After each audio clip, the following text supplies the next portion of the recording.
the live broadcast on the Koikimedia rally. You can see people, see the mass, see the crowd. Àpàwọlé Sunday Igboho ṣá. Wọ́n ti wọlé. Àpàwọlé Sunday Igboho ṣá. Ó lẹ̀ ń wò yẹn. Wọ́n ti wọlé dé. Yoruba ti gbalẹ̀ wà.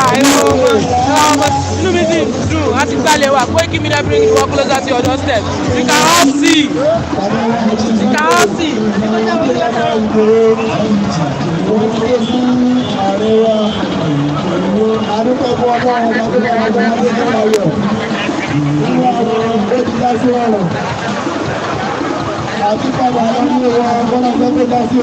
Àmì pẹ́tẹ́ kan pẹ̀lú kọ́kọ́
Yoruba nation now. Koikimedia bring the world closer to your doorstep. Àpàwọlé Sunday Igboho ṣá. Àwọn náà ń juwọ́ yẹn ṣe rí wọn. Wọ́n ti dé. Àwọn up and down.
Koikimedia bring the work closer to your doorstep. Àpàwọlé Sunday Igboho ṣá.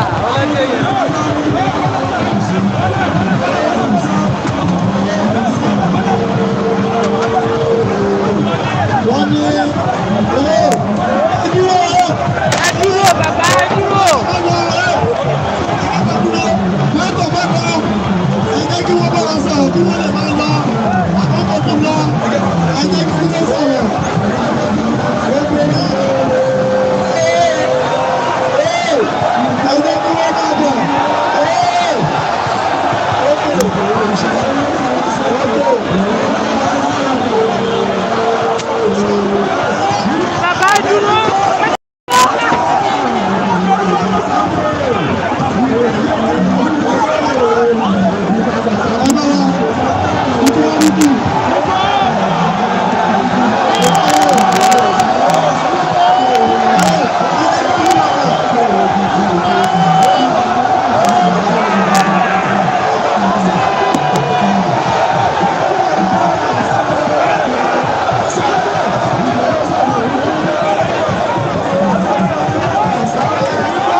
walk closer to your doorstep.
Koikimedia bring the work closer to your doorstep.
at your doorstep. Still on the mega rally.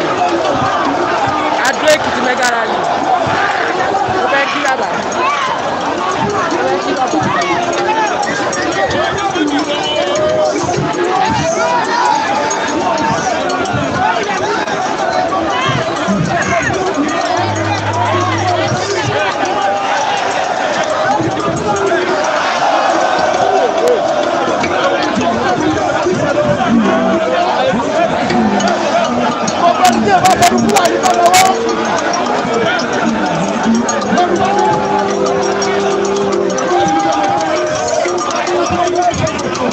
Koikimedia bring you.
Bàbá wa mọ́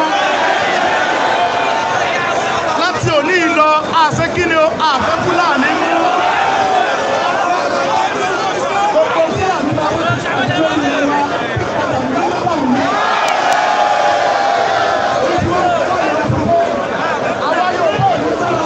Ká lọ sí ìlú bàbá wọn, ká mọ̀ lọ ká wọn, ká mọ̀ lọ dí wọn gbé àtọ́ bẹ́ẹ̀. Koikimedia bringing the work closer to your doorstep. Live at Ekiti, mega rally. Àpamọ́ lórí sẹ́lẹ̀ kò yẹ kí wọ́n sọ̀rọ̀ aláàṣemọ́. Gbogbo ibikíbi ta nílùú sí Ekiti, a máa bẹ̀rẹ̀ sí lọ́bẹ̀, a máa lọ lé wọn kúra wa ní ọwọ́ wo nìyẹn. Àwọn ìjọba bẹ́ẹ̀ wọ̀ yìí, ọba ọlọ́pàá tí wọ́n nílò yìí. Ọdọ̀ ó tiẹ̀ o. Ọ̀rọ̀ iná tí ò Ọmọ tiẹ̀ bá lọ.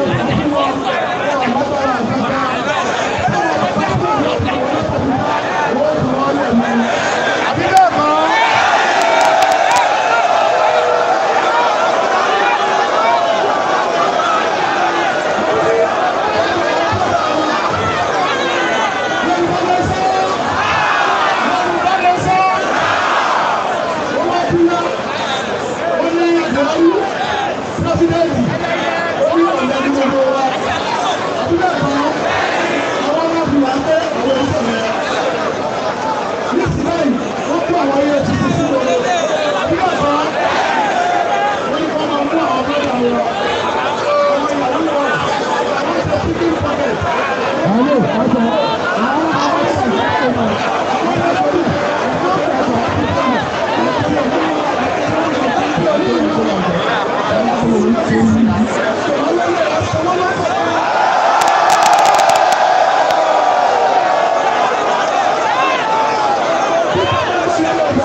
Yoruba ni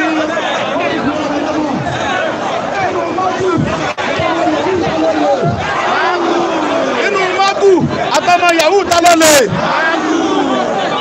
fún di eléyìí àṣemọ èyí tá a bá wọn ṣe ó ti tó bí agbára ọlọ́run gbogbo àwọn kábíyèsí àwọn sẹ́nitọ̀ wa tí wọ́n kórí mọ́ pé tí wọ́n jẹ́ ọmọ Yorùbá tàtà wọ́n ní àwọn ọ̀gá wọn ṣe mọ́. Bàbá wa kan àtàwọn sẹ́nitọ̀ wa wọ́n ní àwọn ń fẹ́ ìtọ́sọ́rí àbí bẹ́ẹ̀ kọ́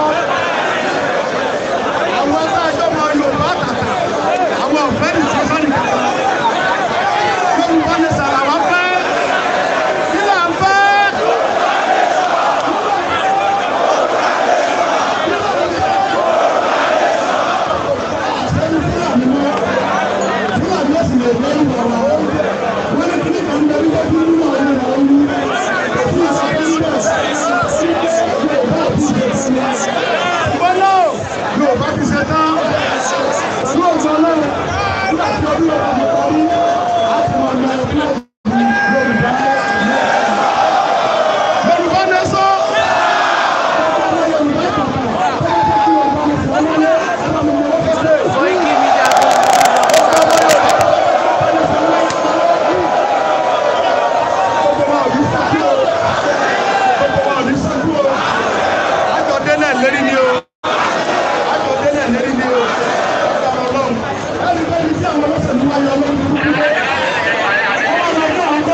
Ọba tó wá ṣèpàdé ní ìjẹta tó ń gbà gọ́ọ̀mù mo lágẹ̀ẹ́jì Ọlọ́run ló sọ mi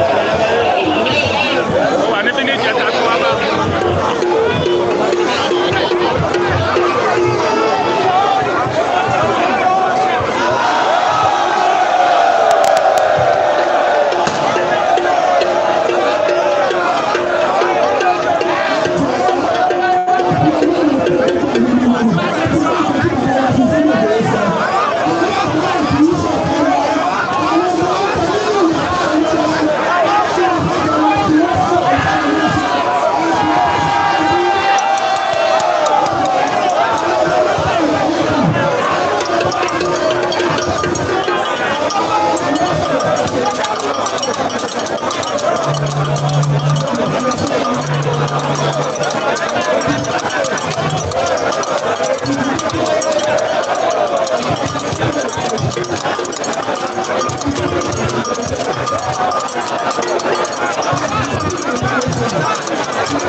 Koikimedia bringing you up closer to your doorstep.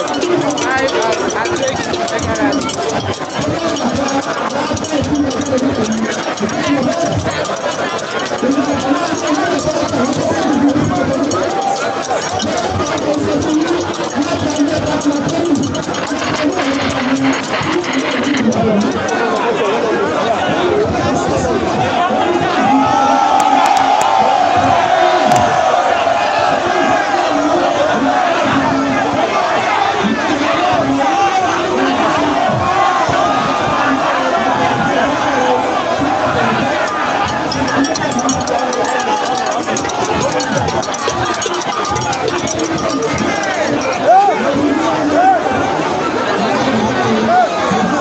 ọ̀nà fẹ́ gún ni ọ̀fẹ́ àbíyánẹ́sì náà sílẹ̀ tí sábà ṣàlẹ̀ wò ó.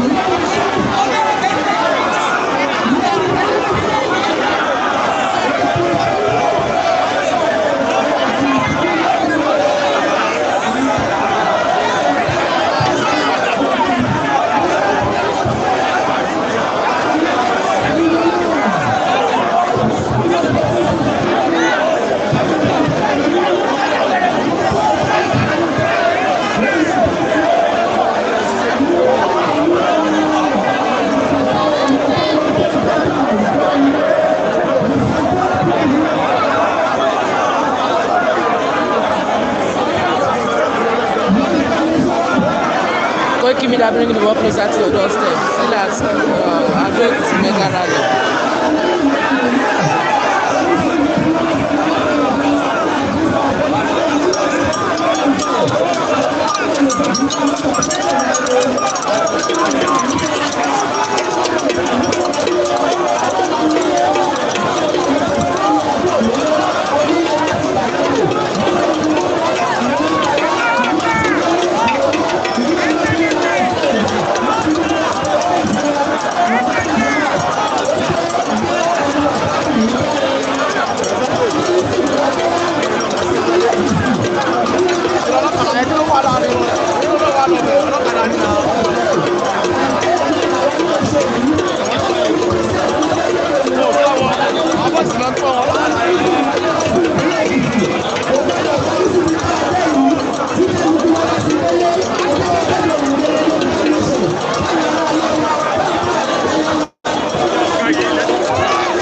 láti ọjọ́ step.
Koikimedia brings the work closer to your doorstep.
Koikimedia brings the work closer to your doorstep.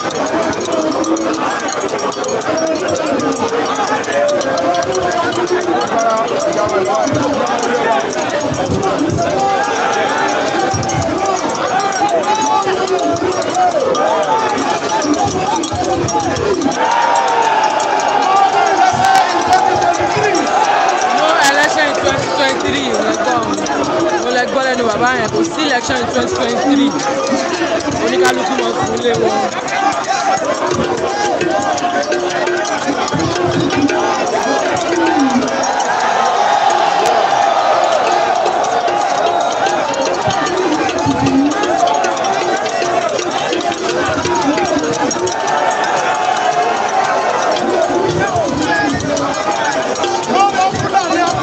Ekiti again.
Chifu, wọ́n kò fẹ́ lọ kí kábíyèsí ni rálì ti parí ẹ jẹ́ ká máa lọ sílé wa.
Agúnṣẹ́.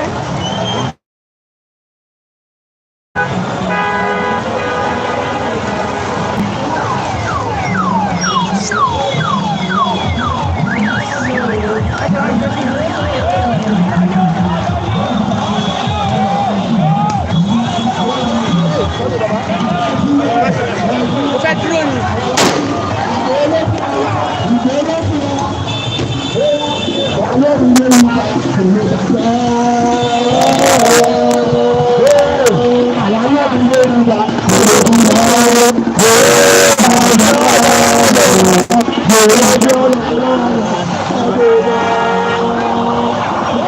Koikimedia brings the one closer to your doorstep.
Koikimedia bring the work closer to your doorstep. Still at Ekiti.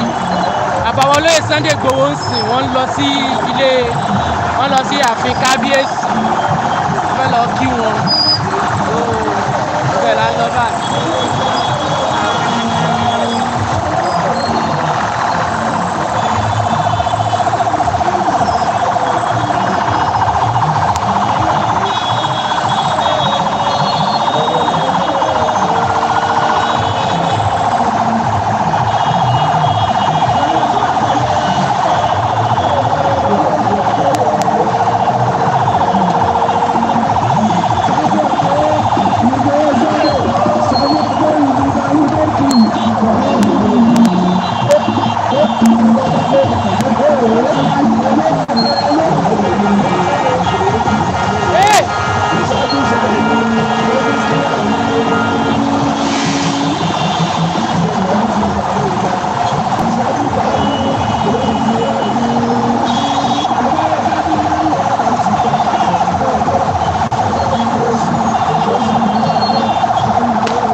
Ekiti State, Ado, with for Yoruba mega rally, Yoruba Nation mega rally. All we are saying is we want Yoruba Nation. No going back. No going back. Yoruba Nation now. No going back. Hey, come on.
Yoruba nation now. Koikimedia bring the work closer to your doorstep. Okay.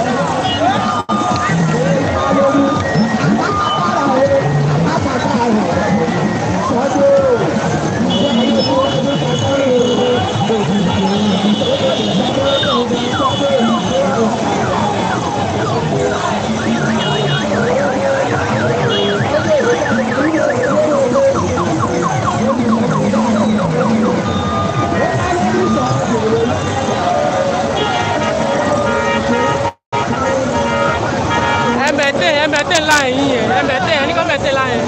Ee bàbá ẹ jáwọ́ sẹ́gbẹ̀ẹ́ lọ. Ẹ̀mẹ̀tẹ̀ line yìí padà. Wọ́n ní kẹ́ máa kó sàárín mọ́tò.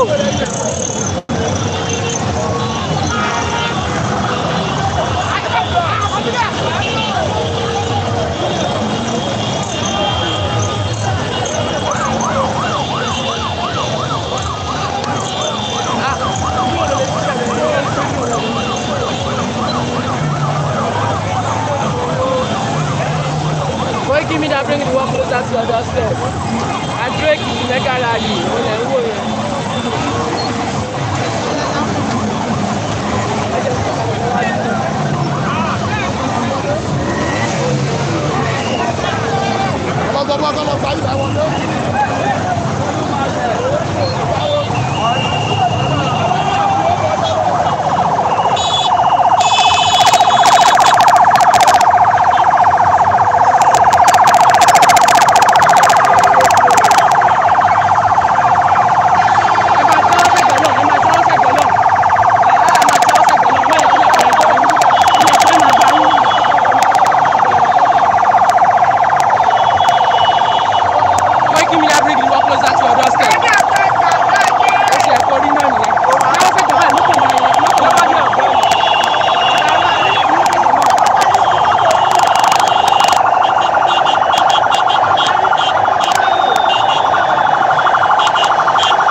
tẹ̀lé nìyẹn.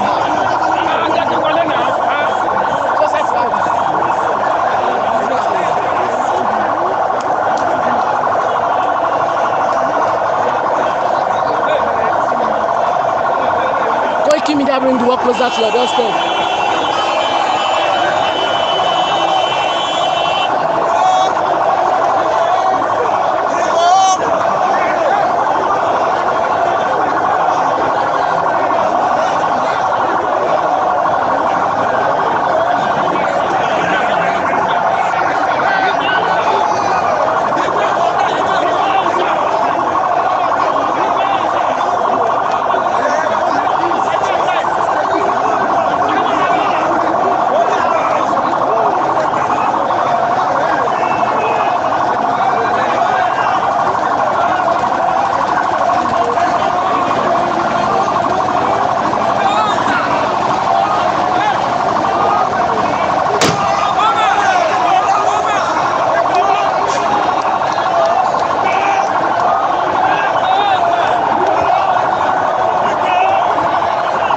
Koikimedia bring the work closer to your doorstep. Gidi ni bàbá wọn lè kọjá wájú ilé ọba kán má kọ ọba wọn ló ṣe ní káwọn kọ́kọ́ tún lọ ṣe káwọn tún lọ kí kábíyèsí wa so ẹ mọ bá wa ká lọ. Koikimedia bring the work closer to your doorstep.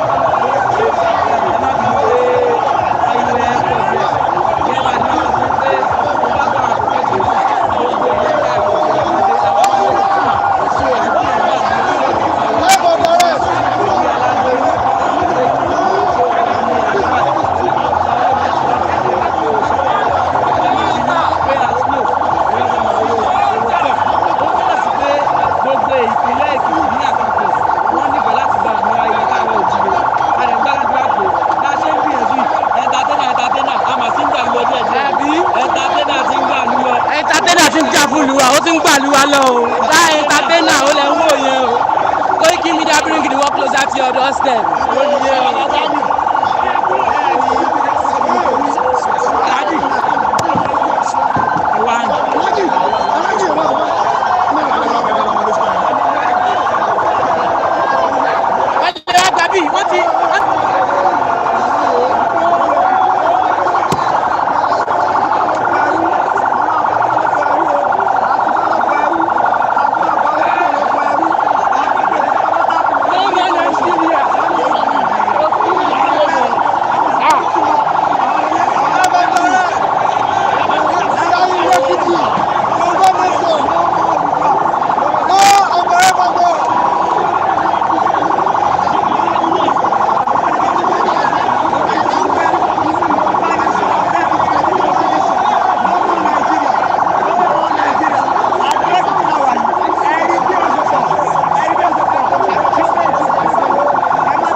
Closer to your doorstep.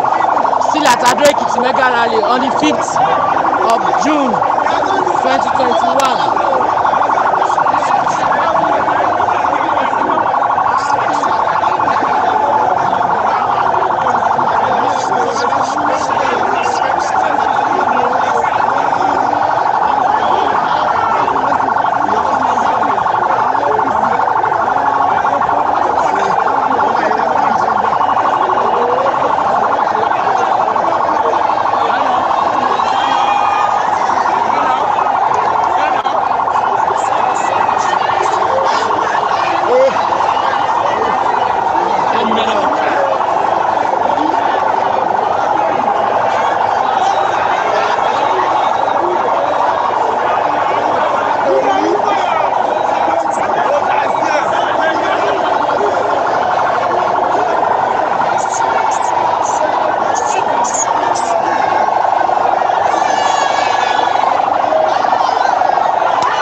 closer to your doorstep.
Koikimedia brings the work closer to your doorstep. No, Palace la wà báyìí.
wọlé ẹni àwọn. àlàyé kò lọ́nà náà nígbà tó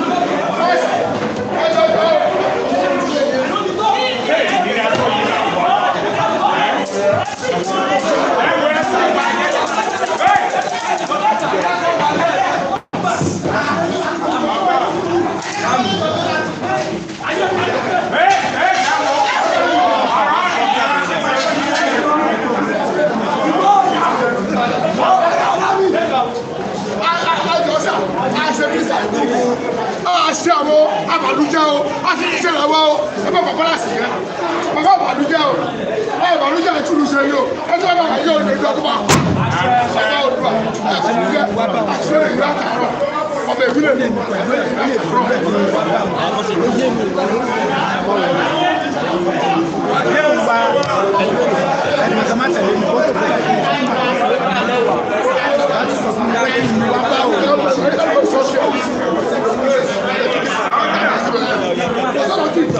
Koikimedia bringing the work closer to your doorstep.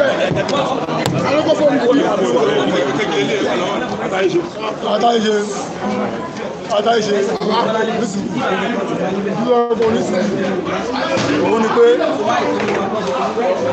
ó fi kékeré ó fi tún ṣe lágbára Ọlọ́run wọn làwọn àmì ìfúnlẹ̀ nìdígbò. àdúrà yẹn wá ṣé bíbá ṣe kan tí kò sọ yẹ ó jù yẹn lọ. àṣeyẹ tó dé. torí àwọn aláwọ̀ mi tá ti bẹ̀rẹ̀ kó tó di báyìí. bàbá bẹ̀rẹ̀ ọmọ tẹ̀ pẹ̀lú ìtì ó wà lórí ọ̀rọ̀ ìtọ́jú mi lọ́sẹ̀ lọ.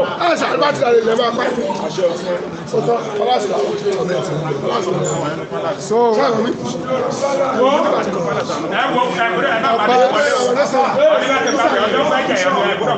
ọgbọ́n ni mo dá lọ́wọ́ Ọlọ́run fún èyí kó ṣe ṣe torí kò sáré tí wọ́n dẹ́rù bàlá lọ ṣùgbọ́n Ọlọ́run kò lọ́dún ní sátó lè dá Ọlọ́run nìkan Ọlọ́run kò mi ò jẹ́ kí pa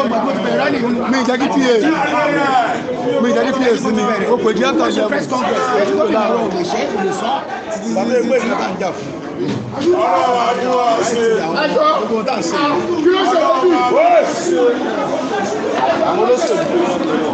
àwọn olóṣèlú ni wọ́n ń dẹ́rù bà àwọn bàbá wa ìjà àwọn bàbá wa là ń gbè gbogbo kẹta ń ṣe à ń gbìjà wọn ni torí pé àwọn olóṣèlú yẹn wò jẹ́ káwọn bàbá wa láṣẹ lẹ́nu náà so àwa ń sáré pé ká dá àṣẹ padà sẹ́nu wọn ìyà tí Fúlàní fi ń jẹ wá nílẹ̀ lórílẹ̀ àwọn bàbá wa ó ti tó Koikimedia bringing the work closer to your doorstep. Koikimedia bringing the work closer to ìjà tó your ń dẹ́rù bà doorstep. àwọn bàbá wa láti mọ jáde pẹ̀lú wa kò yé wa ó jẹ́ nǹkan tó máa ń bà wá nínú jẹ́ ẹ̀yin ní bàbá wa ẹ̀yin ló bá wà kí ló fẹ́ dẹ́rù bà yín lórí ilẹ̀ bàbá yín yóò bá ní.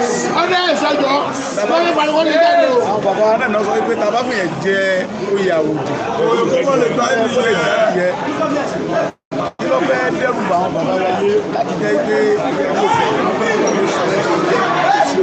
àwa ọwa ẹ̀rù ń bà wọ́n láti yọjú sí wa kí wọ́n sọ gbogbo ọ̀rọ̀ wọ́n rí pé bàbá bójú nínú àwa àwọn gbọ́dọ̀ sọ gbogbo ọ̀rọ̀ àwọn wa pásápátá ó ṣàkóso mú àwọn nínú jẹ́ pẹ̀lú 100% mo fi sọ gbogbo ẹni mo fi sọ Yorùbá máa pín ni àwọn bàbá wa tí ò bá mọ̀ Yorùbá máa pín ni gbogbo ẹ̀rọ kò dé sí mi ò tí ì rí kankan tó lè dá padà kámọ́ lórí ilẹ̀ bàbá wa àgbà Yorùbá ní sà mi ò dé tí ì rí ilẹ̀ Yorùbá kan kẹ́nìkẹ́nì sọ pé ká mọ́ wọ̀ sí ilẹ̀ Yorùbá kan mi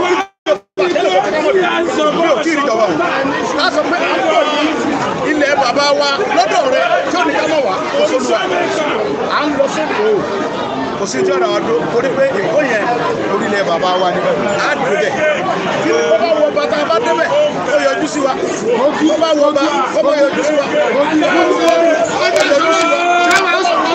ọmọ yọjú sí wa ní pé gbogbo ọmọ Yorùbá ilé tó lọ ọ̀dẹ̀ sẹ́ńkì tó yẹ kọ́mọ dẹ́rù bàbá lórí ilẹ̀ bàbá wa ṣé pẹ̀lú èrò táwọn bàbá yìí rí yìí sọ ìkẹ́rù ọmọ bàbá ṣé àwọn òtó gbìyà yìí ìjọba àwọn olóòlè yọ yín lóye lórí pẹ́ sọ lódò ọ̀rọ̀ tíjọba yóò ní kàbùkù akẹ́rù ẹ̀yìn bàbá wa kẹ́ tètè tẹ̀lé wa kó tó di pé ọkọ̀ ọdún ẹ̀ sí tí ọkọ̀ ọdún ẹ̀ bá sì wọ́n yín lọ́wọ́ káà bá tètè wọnú ọkọ̀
Koikimedia bring us closer to your doorstep. Yoruba nation now, no going back. Adó Ekiti la wà yìí, àti kúrò palace kábíyèsí, àti kúrò. Kábíyèsí ò ní láti máa sọ pé ẹnìkan ní kó wá yọjú sí. Hold on. Wọ́n ní láti máa sọ pé yẹ̀sẹ̀ nìkan ní kó wá yọjú sáwọn. Gbogbo àwọn tó wá olólùfẹ́ ọmọ Yorùbá ni, gbogbo àwọn olólùfẹ́ kábíyèsí ni, kò sẹ́ni tó lọ fẹ́ bá nǹkan jẹ́ ní palace kábíyèsí. Èyí tó fà táwọn èèyàn fi ń ṣe wùwùwù ó ní pé kábíyèsí ò jẹ́ kí gbogbo wọn wọlé, wọn jẹ́ kí gbogbo wọn wọlé, olófà tí gbogbo ẹ̀ fi ń ṣẹlẹ̀ báyìí. Olóyè Sunday Igboho tún wọlé, ó ti sọ ohun tó fẹ́ sọ, ó ti fi mẹ́sẹ̀jì yẹn lẹ̀ tó wá kù sí wọn lọ́wọ́ bí wọ́n ṣe tẹ̀lé mẹ́sẹ̀jì yẹn tí àwọn Koikimedia níbi tí wọ́n kó bẹ́ẹ̀ sọ. Wọ́n lọ Koiki yìí. Àwọn tó fẹ́ jókòó ní ẹ̀jẹ̀ wọlé fún mi. Àwọn tó fẹ́ jókòó láyé wọn ni. Ẹ̀jẹ̀ wọn ni. Ṣé bàbá mọ́tò yìí wá? Wọ́n rán wọn látàdà ní Koikimedia láti lé bàbá ní. Èrò ti kú mọ́tò yìí wá ní bàbá mọ́tò yìí lọ. Wọ́n rán wọn látàdà ní. Wọ́n ti ní ẹni mọ́tò tó bá ti rí kí n tẹ̀lé ló jẹ́ kí n join.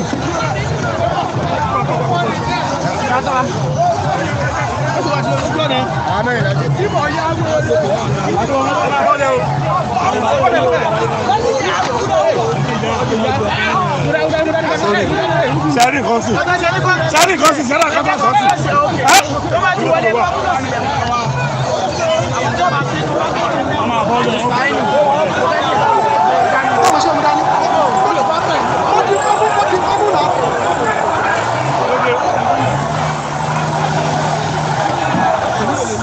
Ẹ jẹ́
Everybody motor yẹn lọ.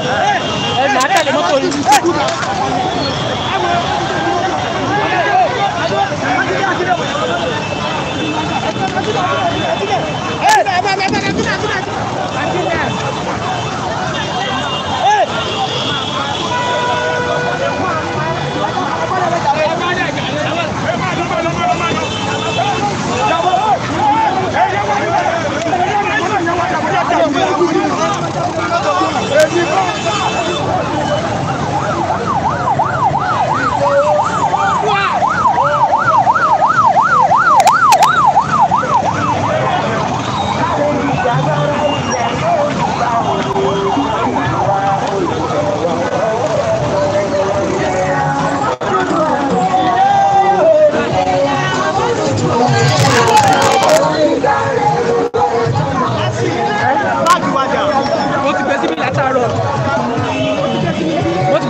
Yoruba ẹ má jà sọ.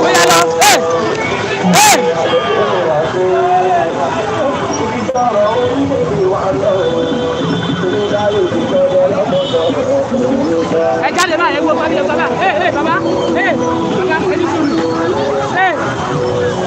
ẹni sùúrù báyẹn agbéra ẹ tẹ̀lé Ìbàdàn ni àwọn ènìyàn wájú ẹ máa lọ.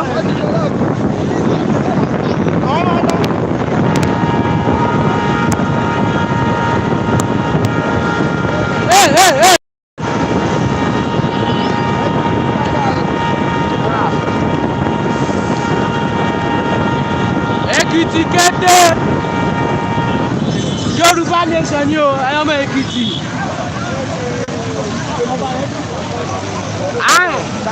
Kò jáde.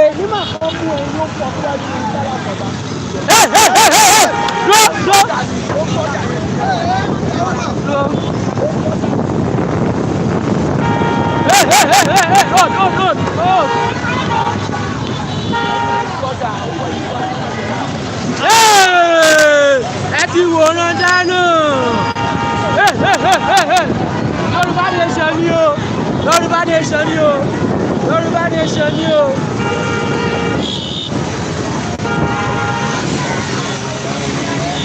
Yoruba nation.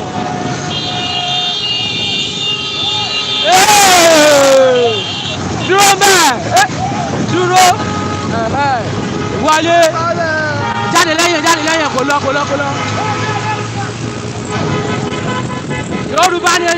Yoruba nation. No going back. Ẹ máa gbọ́ Koikimedia bring the world closer to your doorstep. Ẹ máa gbọ́ báyẹn bó ṣe ń lọ nìyẹn. Koikimedia bring the world closer to your doorstep. People don dey hashtag Oba no come out. Yes, na because something nìyẹn na. Ayé ọba.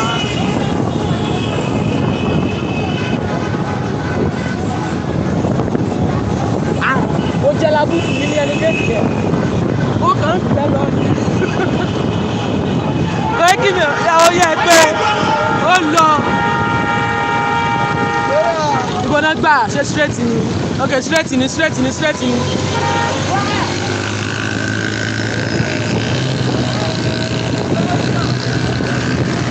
Ẹ̀yà gbéra tán.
So much for joining us.